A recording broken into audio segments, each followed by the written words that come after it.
Well, here goes.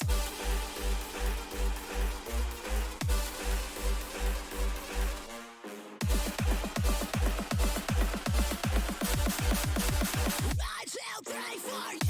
I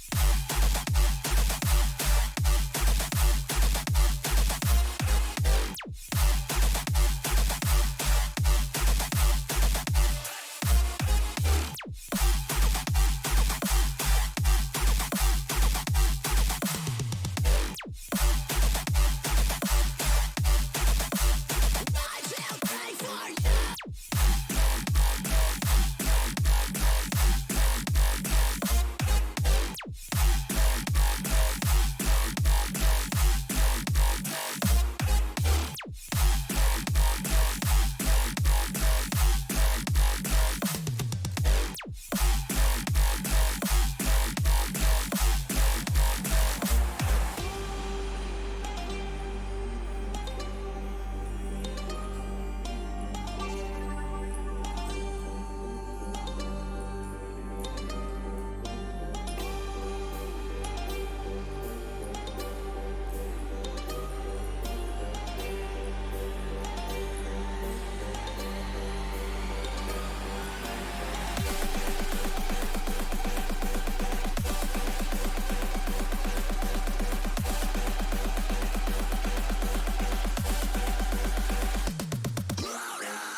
And welcome all to the Deadlock Finals of the OCC.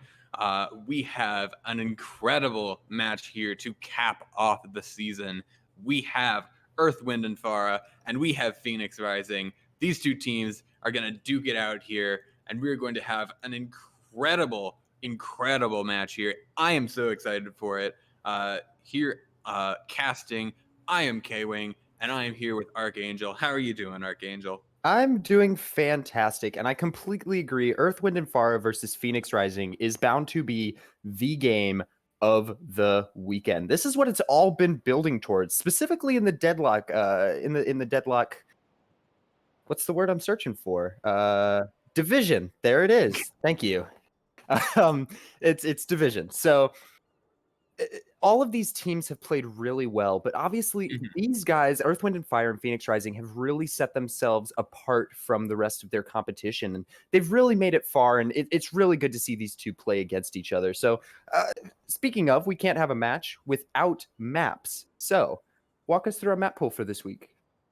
Absolutely. Our map pool for this week, we are starting out with Li Jiang Tower. Then we have Hollywood, Route 66, Temple of Anubis, and Nepal.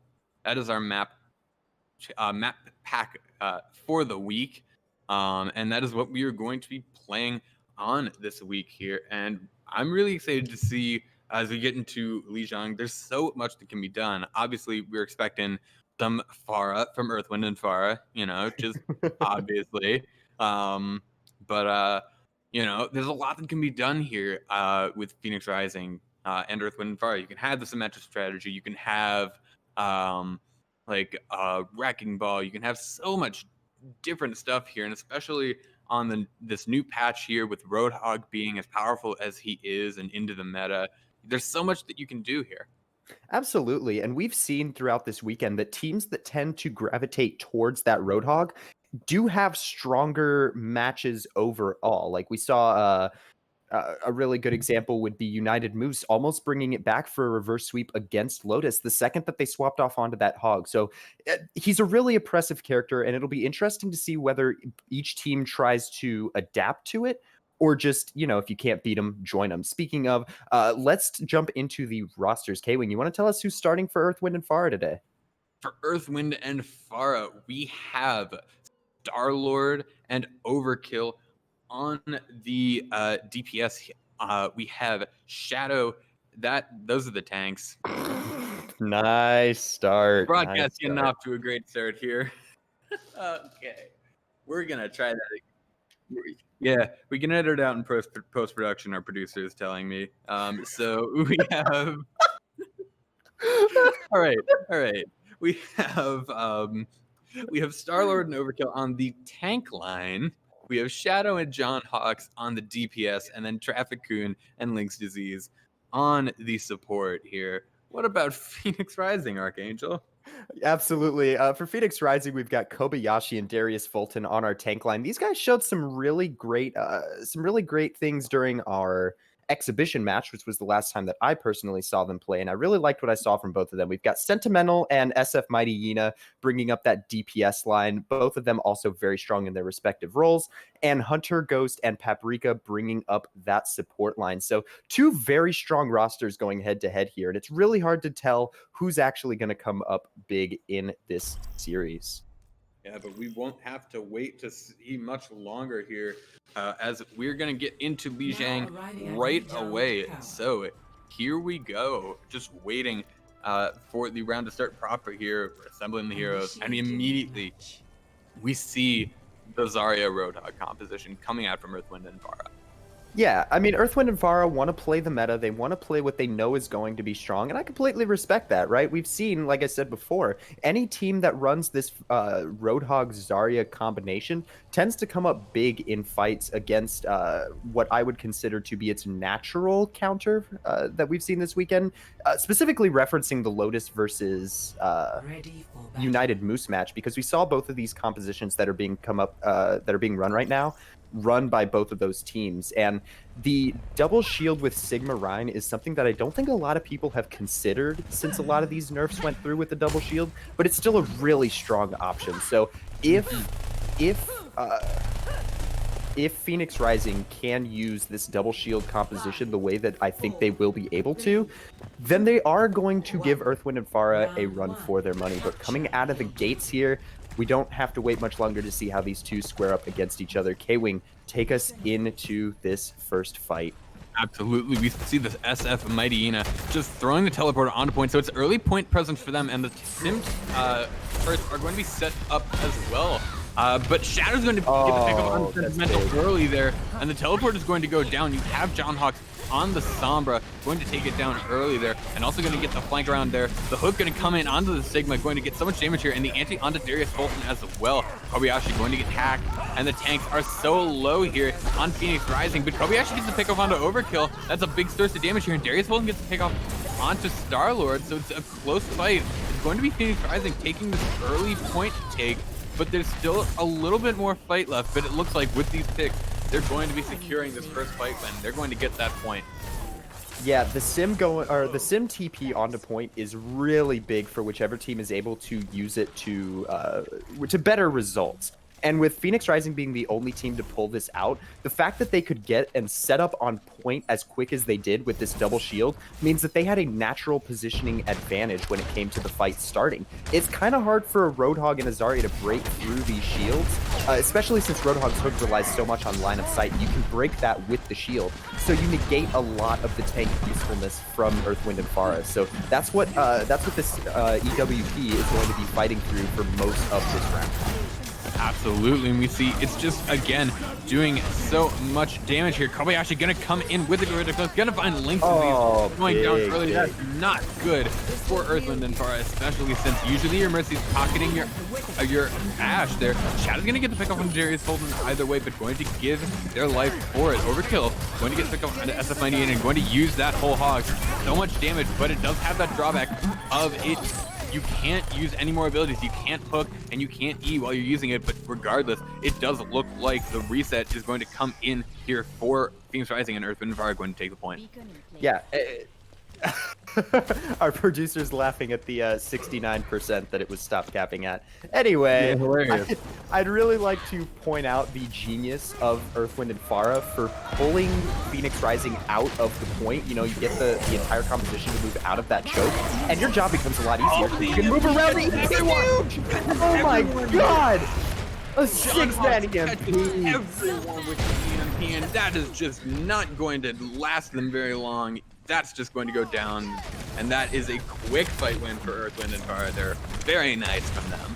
John Hawks showing the Sombra dominance in this meta. I mean, absolutely fantastic play. One for the highlight reel, if I do say so myself. But the fact that Earth, Wind, and Fire now have so much room to work with means that they don't get caught by these shields all that often. The nade's huge, it catches everybody. Here comes the Nano onto Overkill, going to get so many picks here. Overkill has already gotten 2, and it's just the Bob from Sentimental, but Sentimental's Bob is going to get 2 picks just off of the damage that comes in there. Havoc is going to be resurrected there from Link's disease, and Overkill is going to get another pick as well. So much damage here coming in from Overkill. That Nano Roadhog just does so much damage. Yeah, if we have to pick one other hero besides Roadhog to kind of call the linchpin in this composition, it would be the Ashe, because with the fact that this double shield meta is a lot, that's devastating, and that really throws down a push at the end. But without this double shield kind of pressuring you a lot, the Ashe has a lot to work with. The Shatter comes in, it gets 2.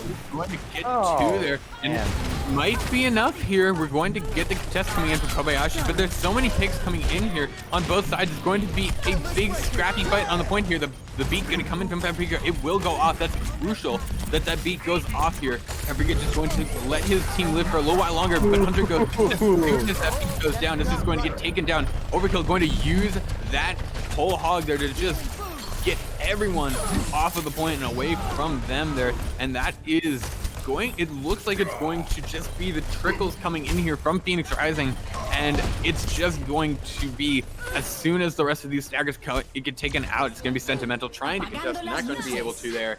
That is the first round going to the side of Earth, Wind, and Fara.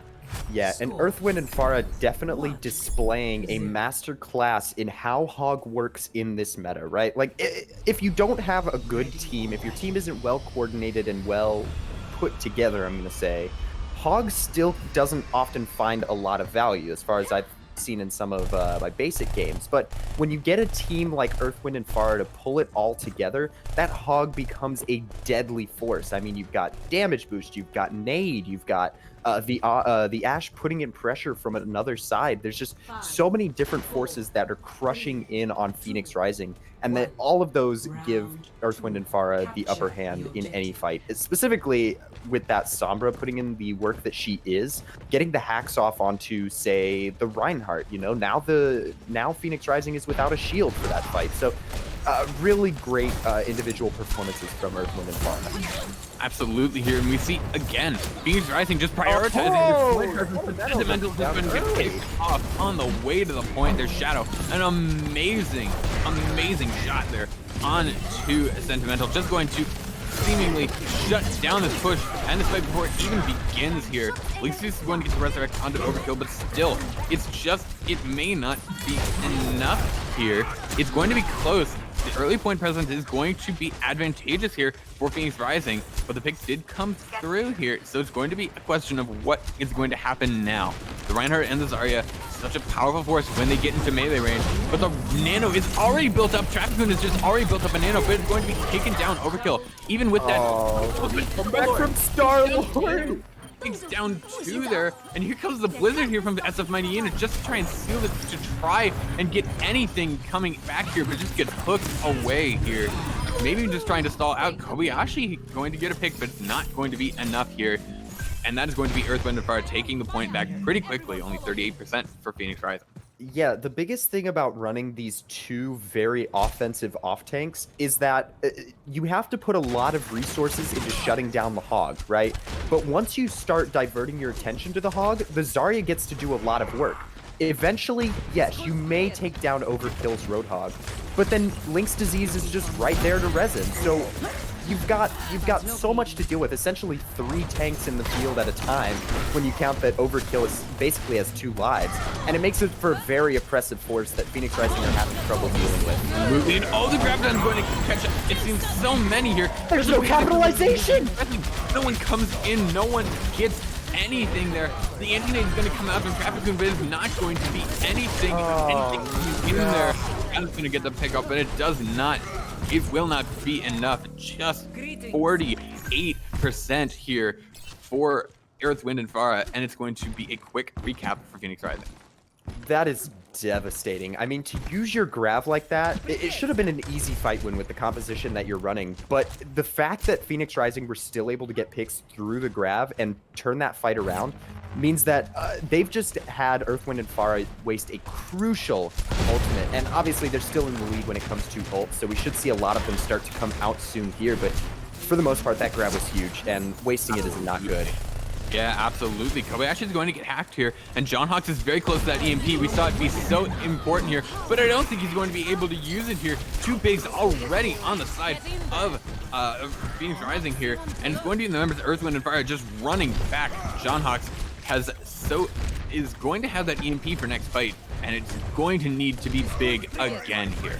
Yeah, the big thing to remember here is that unlike Night Market, Earth, Wind, and Fara don't have a lot of that maneuverability that they had before that makes this comp so dangerous, which means that Phoenix Rising is just hunkered down on the point, and that's what we see happening with the 6-man EMP!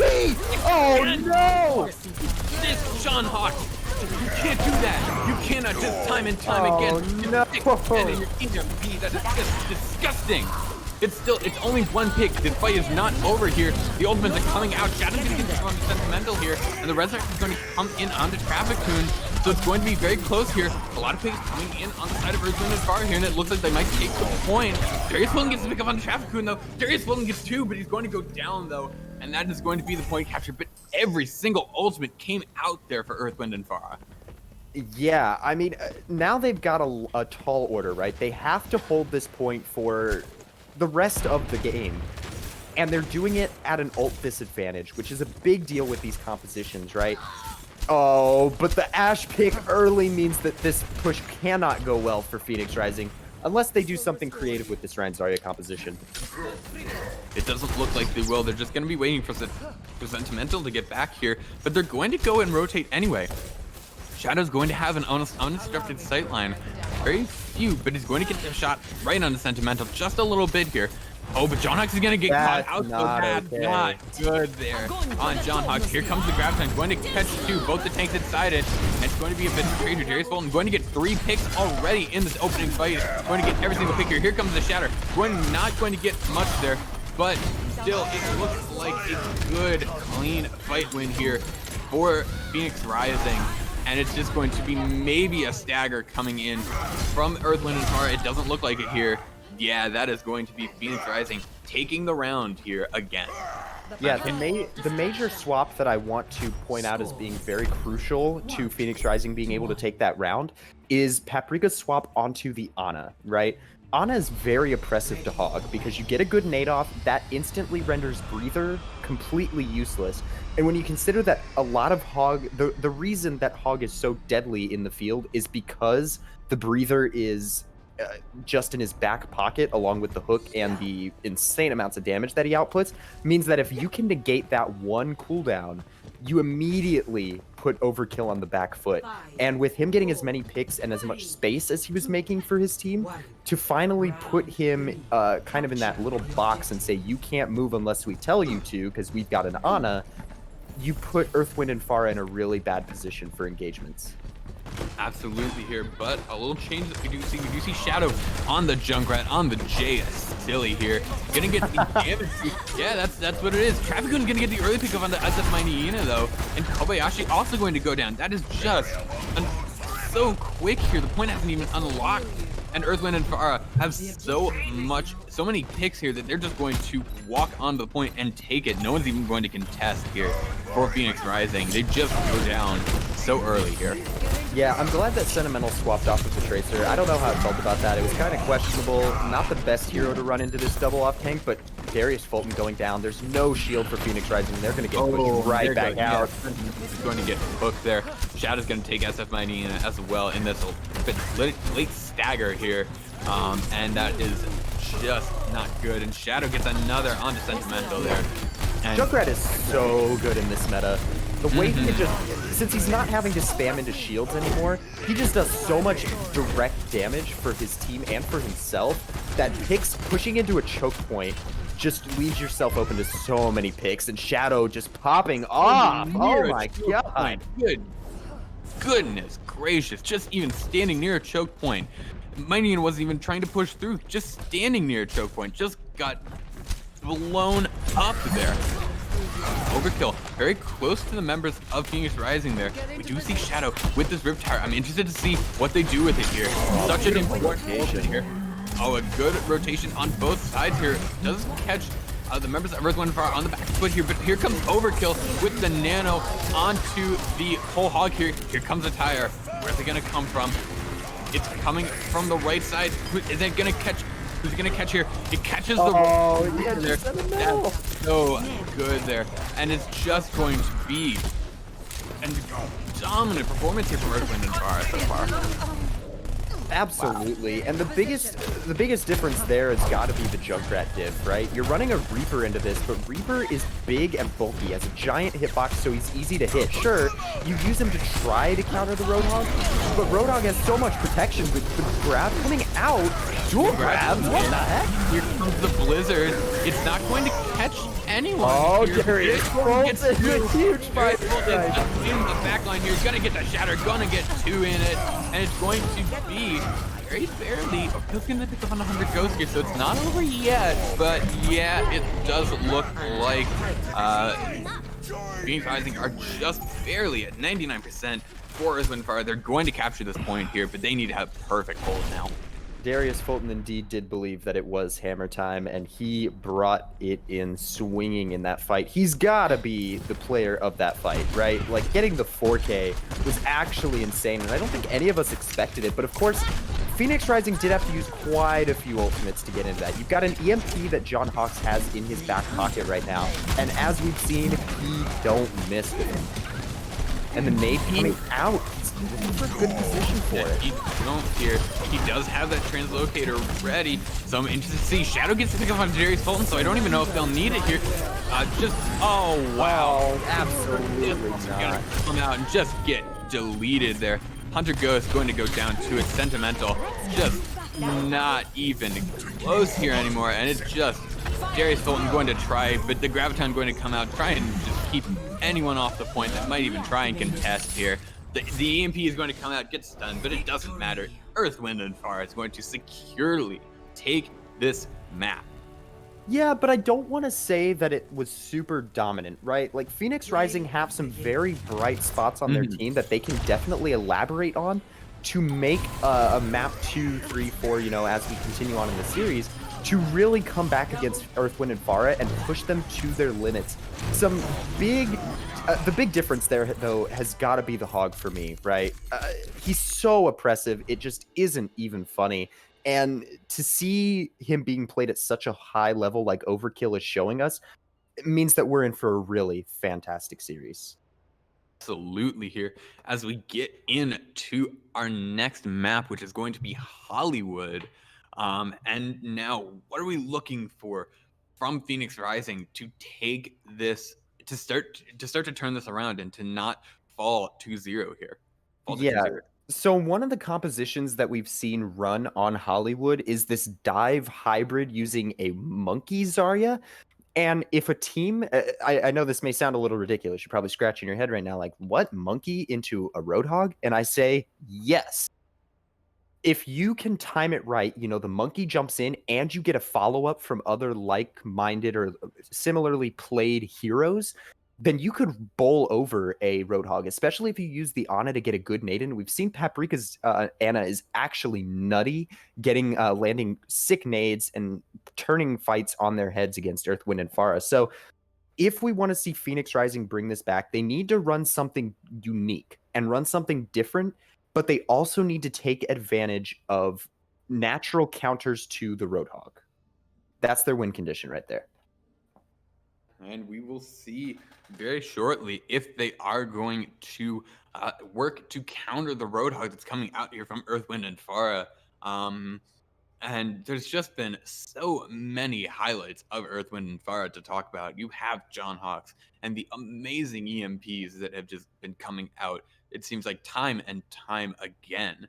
Oh, yeah. 2 6-man EMPs. That's just unfair. It really is. And there's just so much good to talk about here. And we're going to see, as soon as we get the ready here from the teams, we will be going into Hollywood. And there it is. Going into Hollywood, Earth, Wind, and Pharah here. Going to start off on the defense. Thank you for narrating the behind the scenes for us. You're welcome. That's what a play-by-play is all about. Yeah. Look behind the scenes. You're welcome. Just a little look at the NA production happening over here. Only at OCC. Yeah, absolutely. So our producer's laughing in my ear, and I'm trying to think about what I'm trying to say. Thank you, Zell. Absolutely getting called out at the moment. But we're seeing a mirror composition coming out here. The mirror match is something that I really wanted to see. I don't know how Darius Fulton plays this Roadhog, but I really want him to play it well, because if he can give Overkill a run for his money, Phoenix Rising have so many strong players in every other position that I honestly see this going the way of Phoenix Rising if they can play their cards right. So this is what I meant by playing something new, something different that they hadn't played in the last round. The major difference to look out for here, though, is going to be John Hawks' Sabra versus the Mei from SF Mighty Yina, right? Mei has a lot of crowd control, a lot of space that she can make for her team just by existing, because people tend to be afraid of her for some reason. But if John Hawks can shut down heroes such as the Roadhog, or shut down even getting a hack onto the Mei, then that opens the door wide open for Earth, Wind, and Pharah to take advantage of these fights. Absolutely, and immediately Overkill is taking so much damage here.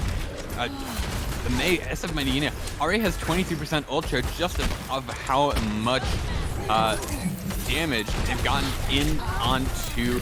Oh, but Hunter Ghost is going to go down early, and Shadow gets 2 already. The Mei and the Mercy going to go down, and Overkill says, get back here, I'm not done, and going to just take down going to take down Shadow, going to take down Sentimental, pardon me, and that's a good fight there for Earth, Wind, and Pharah. It's a good start for Earth, Wind, and Pharah, definitely, because in the middle of that fight, you can build so much ult charge for all of your heroes by the sheer amount of damage that's being output, meaning that Phoenix Rising are kind of walking into a death trap right now. A great nade from Paprika nearly saves Darius Fulton, and the rest is going to come through for him, but meanwhile, Earth, Wind, and Pharah taking out the rest of his team. Yeah, Earth, Wind, and Pharah getting a lot of picks here, but it is not without price. It seems Shadow getting a lot of picks here. Oh, Shadow, John Hawk's going to get another as well. So many ultimates here for Earth, Wind, and Pharah. This defense is going to be hard to crack. It really is. I mean, Shadow's in such a good position. I think the only thing that could make this better is if there was a shield in front of her, but, you know, I'm not one to judge. I think the Zarya Roadhog is a huge asset to Earth, Wind, and Pharah. They are playing it like champs, and anybody looking to get their lessons on this hero, get it from these guys, because they know what they're doing.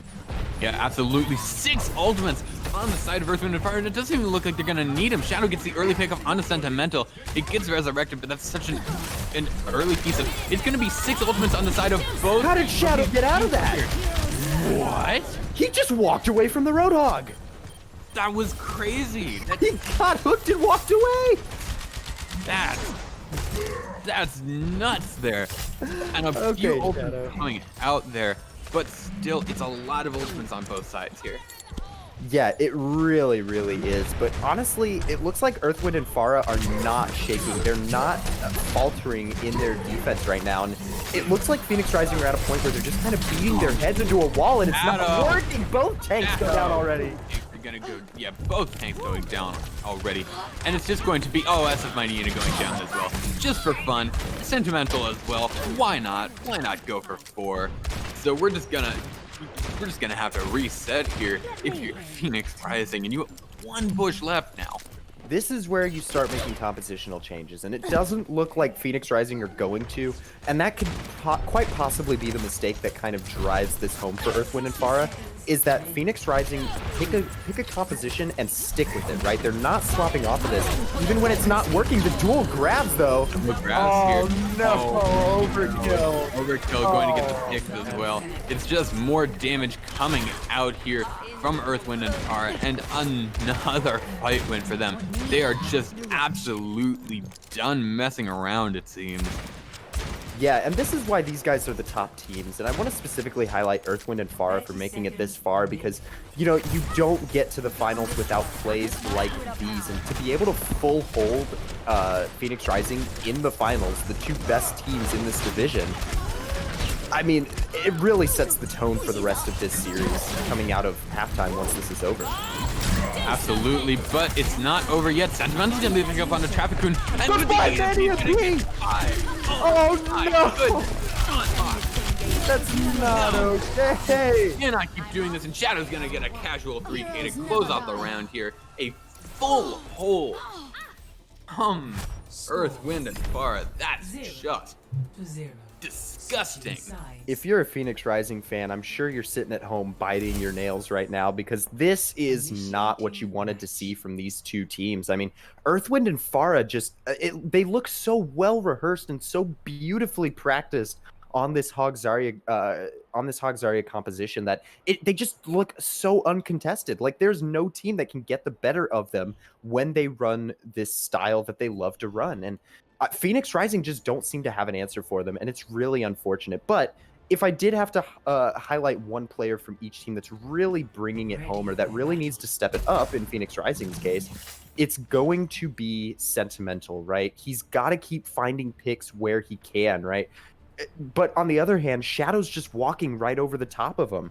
You put the Ashe in a back corner with a Mercy pocket and leave them uncontested, and that's a fight. I mean, Shadow is getting so many good picks, like 2K, 3K, and being able to walk right away from the Roadhog after being hooked. I mean, you hate to see it. But you also love to see it if you're an Earthwind and Pharah fan. Absolutely here.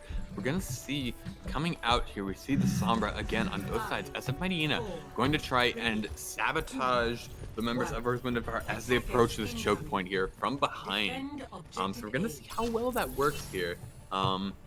Pretty similar here. But remember, all Earthwind and Pharah needs is just 1 tick in 4 minutes.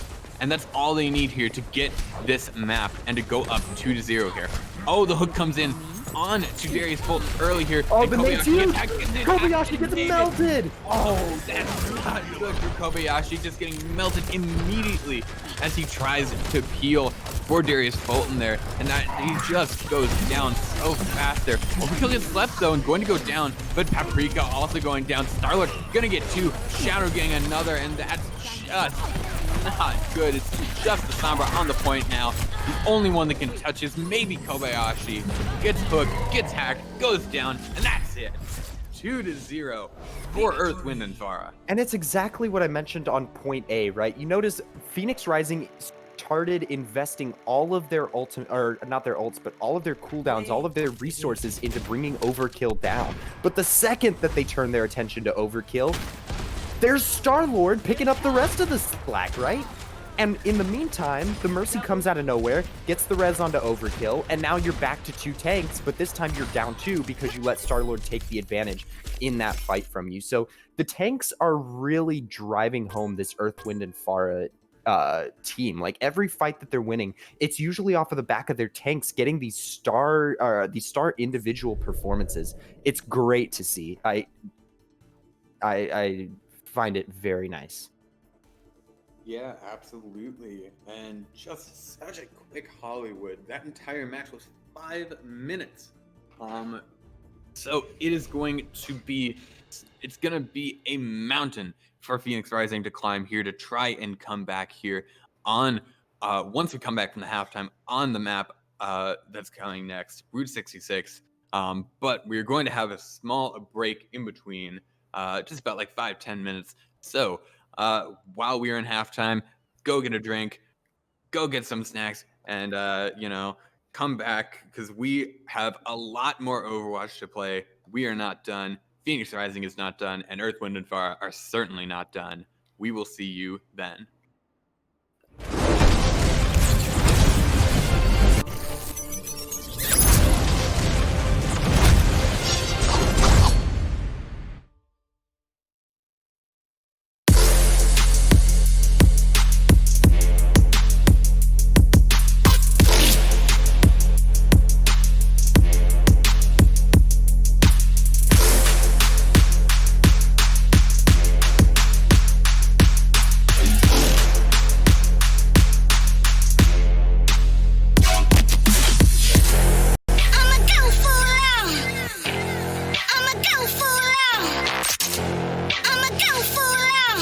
You can call me queen, I'm living inside a dream. I'ma go full out. I'ma go full out. I'ma go full out. Sounds alright, feeling so weird. I like you alright, but now we're not here. But now we're not here. I feel like you're real alright. Can you see me sometimes? 'Cause I like you real alright. Cause you're around, trying to get it down.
And welcome back here. We have we're gonna get back into our an amazing match already in progress, and we have Earth, Wind, and Fire and Phoenix Rising. Before we went on to the halftime, we had Earth, Wind, and Fire going up 2-0, and now it is up to Phoenix Rising. It is do or die time for them. They need to win our next map, which is going to be Route 66, or they are going to be going home with second place, getting taken down 3-0 in the finals. Archangel, can they do it? You know, it's a question that I often find myself asking when teams go down 2-0 in a series and do it in as badly of a fashion as Phoenix Rising have done it. But there's always those teams that can pull something out in the second half. You know, you've got Los Angeles Valiant, the Atlanta Reign, a lot of these top tier teams. I know I'm talking tier one. I know.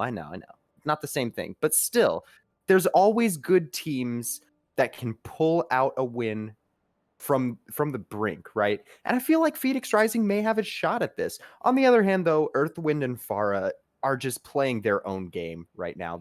They're making the pace what they want it to be. They're playing the heroes that they want to play. They are, you know, everything's just working in their favor. It's absolutely incredible to watch them put on a masterclass on the heroes that they're playing. Yeah, absolutely. And we are going to continue that here. As we get into Route 66, we're going to just be waiting for the game to start proper. Might be having a little bit of a lag here. There we go.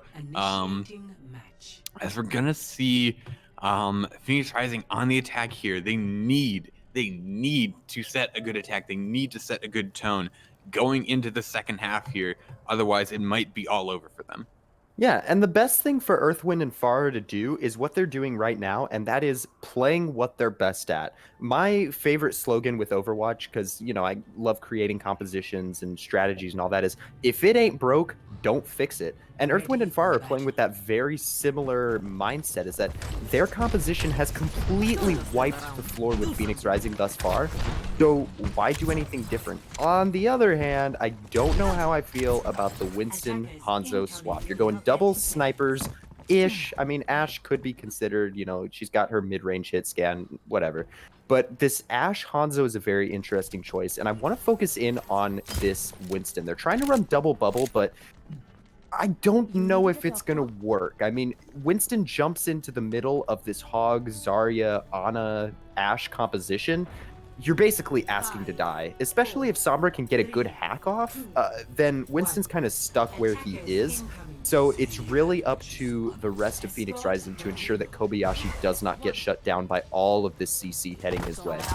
Absolutely, but speaking of that Sombra there, John Hawk is going to get spotted out early, though, going to slip away, but they know he is there. Phoenix Rising knows that John Hawks is just awaiting great moment to great hook. Oh, that was a good hook coming out there from Overkill, but Overkill's going to get hacked, antied, and taken down so fast here. There's Fulton also going to get hacked here, but Shadow's going to get the pick up on Kobayashi as well here. Gonna see exactly what happens. John Hawk's going so low, going to go down there. Sentimental doing pretty well here, going to taking down John Hawk, and this payload's still moving as it's a bit of a splintered fight here. Star-Lord trying to contest the payload a little bit, and then there's Lynx is gonna go down there. Sentimental taking them down, and that's just another hero going down here that's going to snowball this payload even more here, even more. He goes getting to pick up on Kobayashi though, so that could start to turn us around, but doesn't look like it here, as we're just going to watch Phoenix Rising just march this cart through to the first point in a good time. 5 minutes on the clock for them already. They're putting on a good show so far. Yeah, the only thing that I will say, however, is it doesn't feel like Earth, Wind, and Farah took that fight with any gusto, you know? Like, for two fast-paced compositions, that fight felt incredibly slow for what it should have been. And eventually it just came down to Earth, Wind, and Farah trickling onto the point. They need to regroup here and find a good opening pick on Kobayashi like that. That's exactly what they needed. And now they can move in to stop the point from moving any further. Yeah, absolutely. We have John Hawks up top just waiting for them to come, just waiting for damage to come in. John Hawks is going to get taken down, though. That's really going to take a lot of pressure off there. Here comes the Nano onto the Zarya there. Darius Bolton's going to get the Nano. They're going to rush in and do all the damage that his heart desires there. There comes the Graviton. It's going to get Overkill in it. It's going to get Star-Lord in it. It's going to do so much damage there. And there's a lot of picks coming in. No. Going to come in with that whole hog. Going to do so much damage here. He's going to find John Hawks as well. It's so close here. It's a scrappy fight on the point. Shadow going to find two. Shadow going to find those picks that they need there.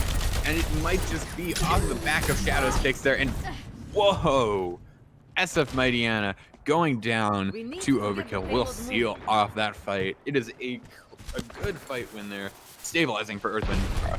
Yeah, it really feels, though, to me that John Hawks just needs to play a little bit safer, right? He's getting picked off so early, and just as I say that, Shadow immediately going down. That is unfortunate. Going down twice. Oh, man.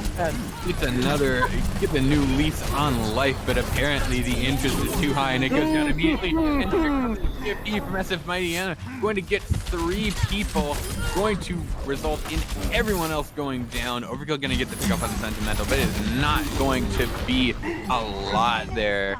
And is going to be this card just pushing and pushing here. I think it will get to the second point before any contest can come through, and it will. 4.5 minutes almost on the clock for Phoenix Rising here. This is pretty good for them. Yeah, this is the revitalized Phoenix Rising that we wanted to see from the beginning of the series. They look like they're on top of their game. They're playing heroes that they want. This double bubble is working for them. I didn't think it would, but here we are. They're just rolling over Earth, Wind, and Pharah with it.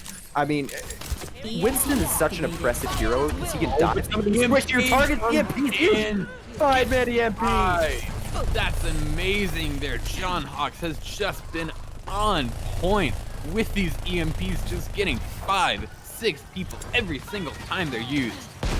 Yeah, and this is the opportunity that Earth, Wind, and Fire need to re-stabilize on point, right?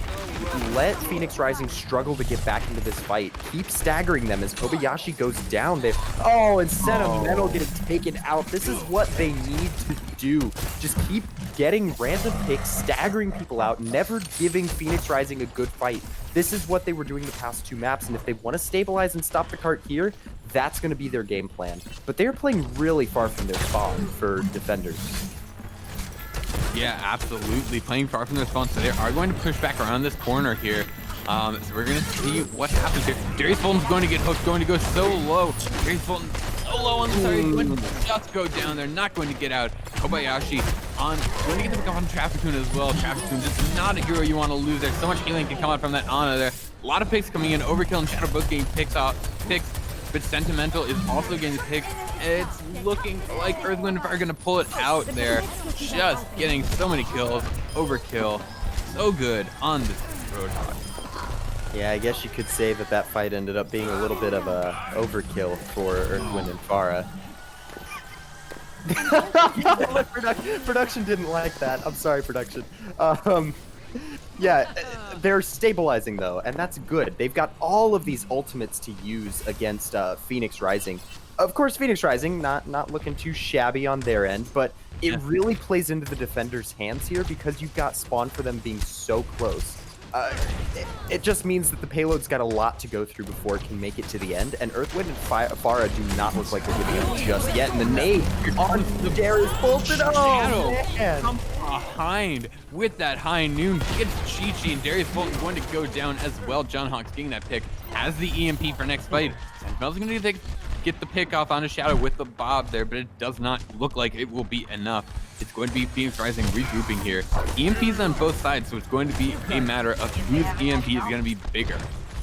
Yeah, and if I know John Hawks, he's going to wait till the last second and then pull out a giant EMP. I haven't seen Mightyena get anything with the EMP yet, so I'm interested to see how he uses his, but I mean, so far this has been an incredible game between both of these players, and Shadow already taking down Chi-Chi, not what you want to see. Yeah. The Nano does come out onto the Sombra. 3-man EMP!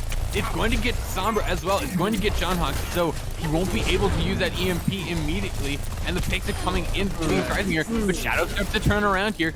As of Manina is going so low here. Overkill, gonna use the whole hog, gonna pull it out. So much, a lot of damage is gonna come in, but the Valkyrie from Lynx is going to make sure that Overkill is going to stay up there, and that is a good play here from Lynx Disease and the members of Earth, Wind, and Fara. And it takes Phoenix Rising down into final fight territory, right? The biggest issue right now is that Phoenix Rising are using ultimates and they're getting good value with them. They're just not capitalizing to fulfill the value that they could be getting, right? A 3-man EMP, you'd expect to result in a lot of kills that turn the fight. The 6-man EMP! Oh no! Oh no! Hawks is a mad man, and just amazing with the Sombra. Just an artist painting a lovely picture, and the picture spells I win. Oh, I've got tears in my eyes. That was beautiful.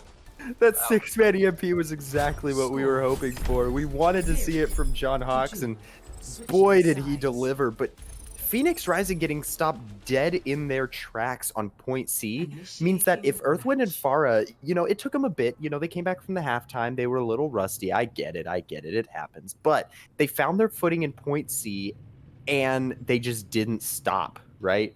They managed to hold right at the beginning of point C, which is good for them because if they can keep this momentum going, push through points A and B really quickly, then point C should just be a steamroll to take this series from Phoenix Rising. So Phoenix Rising, their win condition here is certainly a big one, right? They've got to play this point A defense and eventually the point B defense really strong in order to have a hope of winning this game, or this map, I should say. Sorry.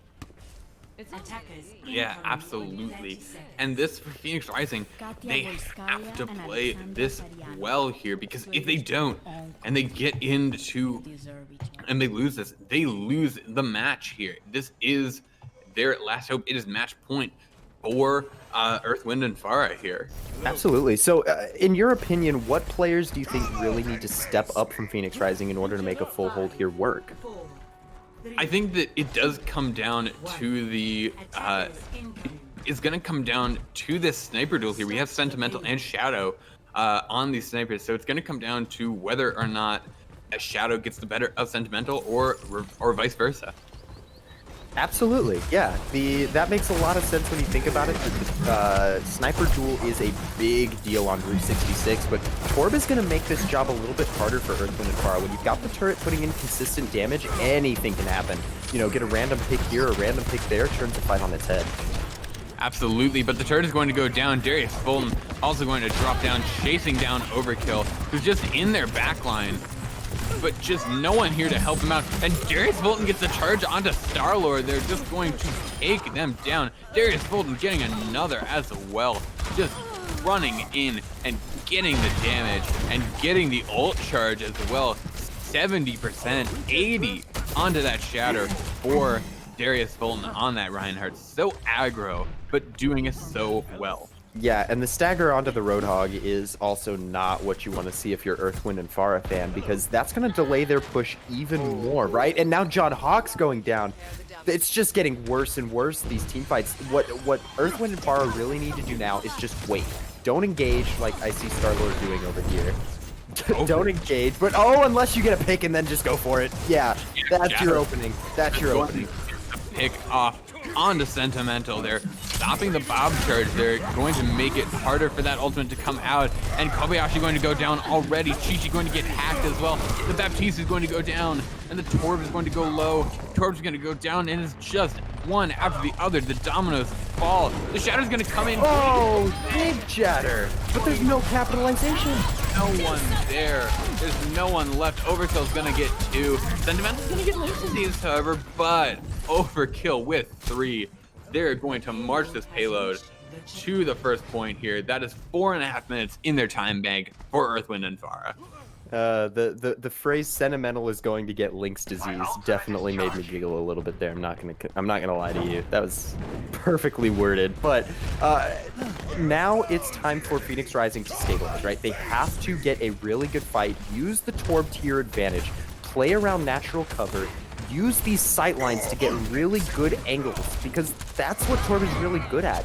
And let Sentimental do her job. Set her up in a place where she's not going to be pressured by the Hog Zarya and let her go to work. But Shadow already taking down Chi Chi. That's a huge source of healing gone. Shadow's just been getting these early picks so well here and just been forcing the members of Phoenix Rising to play on the back foot for so long. And here comes Shadow with another pick. Darius Fulton's gonna get the pick on the Link's disease though. That's a good pick to start another aggression. Darius Fulton, oh my god!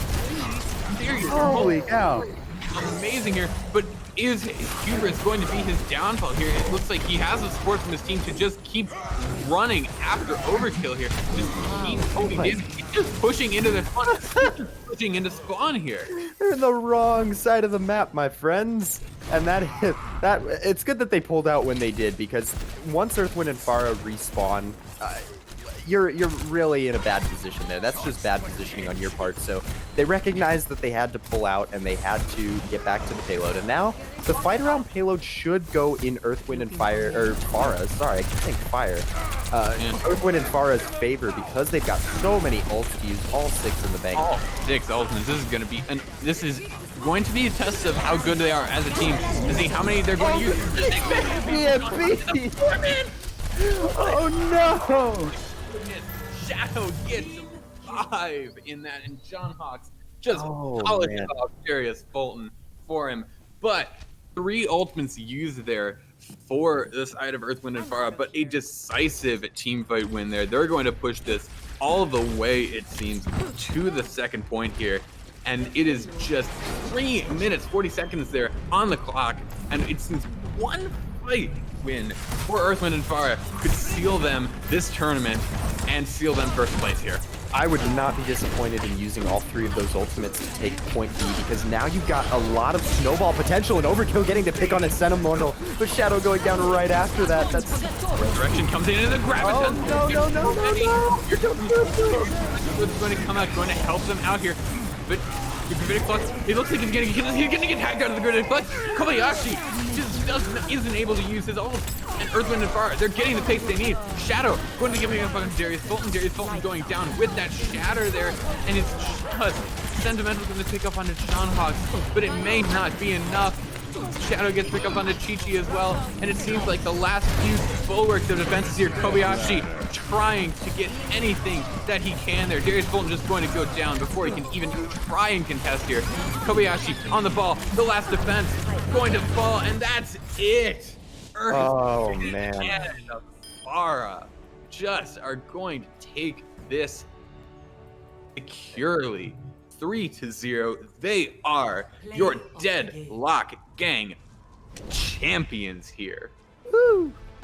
That was a great game. I mean, if you wanted to see it, I mean, if it was, that high noon was so insane. I mean, I don't even know what to say about that. It was scary.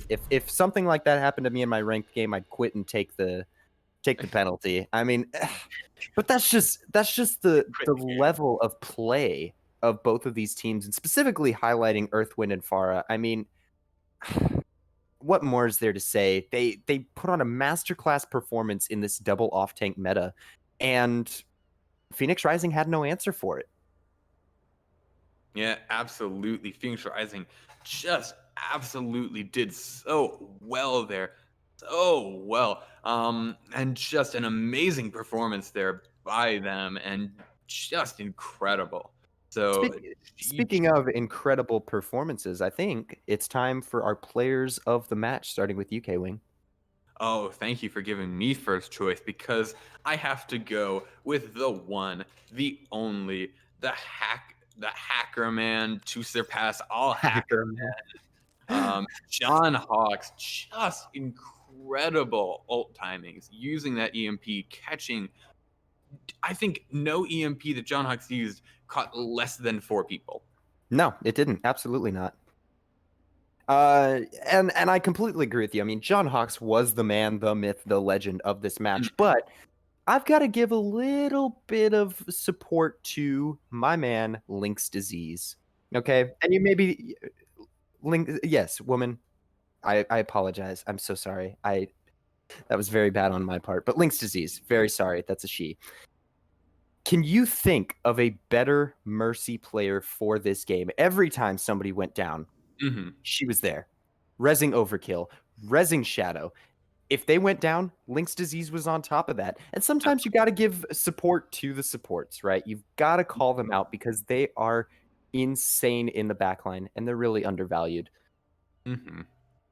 Absolutely. Earth, Wind, and Fire did so well, and they absolutely deserve this title here. So GG's all around, and a great end to the season here for OCC, and an amazing end to just this, to the game, to the match, to this entire uh the entire group, and just incredible. Absolutely. But I think that is going to be all that we have to give for you guys tonight. Thank you guys so much for tuning in for the entirety of season 3 of the Overwatch Cavalry Cup. And thank you guys for tuning in for tonight's game. I have been your color caster, Archangel, and I've been joined by my play-by-play K-Wing. And we will see you next time. Thank Bye. you.